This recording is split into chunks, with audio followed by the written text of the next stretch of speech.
I want to go back in time just for a sec because I proposed a question. I thought about this. Like, are super teams no longer a thing? Is super teams in the NBA like dead? Is that over with? Like, because at one point that was the blueprint to winning championships, or the thing that people thought was the blueprint at one point is let's build a super team. I mean, you had the Nets, KD, Kyrie Irving, Harden, Suns right now with Kevin Durant, Bradley Beal, Devin Booker. They stink. OKC had Melo, Westbrook, Paul George, Clippers, Kawhi, Harden, Paul George, and Westbrook all at one point. Lakers, LeBron, Westbrook, Anthony Davis. Like, you had a lot of teams with super teams stacked, and they had ambition of winning a championship, and they had these aspirations of winning a championship, but that just wasn't the case. So I'm wondering now, like, because we've seen the rise and fall of super teams, and I could go back even further because there was teams that did it before LeBron went to Miami in the first place. So he wasn't really the first one. I mean, they did it in Houston when you had Akeem, Charles Barkley, Kenny Smith. Like, it was a Clyde Drexler. They had so many times where in history you would see these super teams. Go to any Celtics team that won a championship and you will see, like, okay, super teams became kind of a thing. But like, now that teams aren't really trying to aim for super teams as they're building these championship type of teams, it makes you wonder if super teams is dead.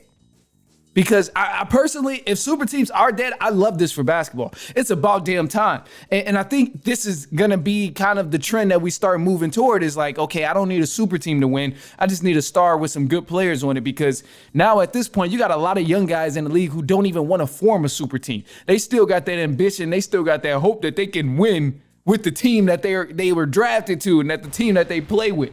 Like, a lot of young guys want to be the man in their city. They want to be the star of their town.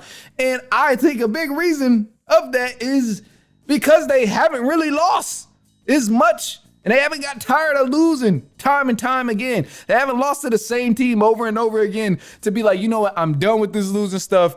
Hey, let's go team up somewhere. Let's go team up over here. Let's go team up over there. Like, I mean, I feel like at some point we'll get back to it. But because LeBron he was like one of the first ones to start it again in that era. And then you had a lot of teams follow suit. But then again, like, it became downhill, became a trend where it seemed like it wasn't really working. You started to realize, okay, bringing in all these big names take up a lot of cap space. I got to pay each and every one of these guys, or it's a lot of drama. You're going to get a lot of attention, positive and negative. And then now you're looking at the coach sideways if you aren't winning games. So it was clear to me, like, okay, some of these super teams wasn't going to work.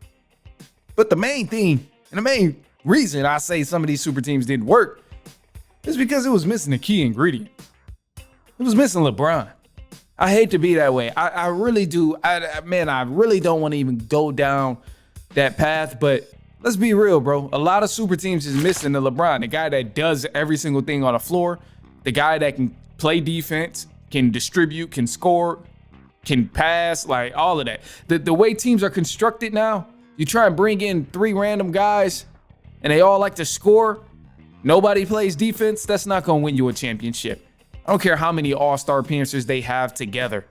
Either way, it ain't going to win you no championship. So I think that's one of the issues. Another thing that probably helped in this era is that teams were not winning enough. Ever since that Warriors run with Kevin Durant on there, and then he left and went somewhere else, it was more blueprints that was presented to us that, oh, this is how you can actually win a championship, or you can go back to the finals by having a team orchestrated this way. Now we see that. We see a lot of teams trying to bring shooters in and just try different methods of succeeding and bringing in just solid players to actually win the game.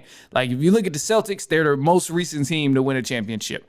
A lot of teams are kind of following that suit of okay, obviously we got, some good players on here, but we need a bench. A bench piece is probably going to be the most important thing. You look at Derek White and seeing what he's doing. Sometimes Al Horford comes off the bench, and sometimes Porzingis might come off the bench. Like, they have a lot of depth on that team, and that's ultimately one of the things that's really helped them in terms of winning championships. So now you see a lot of teams trying to add depth on their bench and trying to add a lot of players where they can play different styles. So, it's wild that the super team thing died off like that, and I'm glad it did.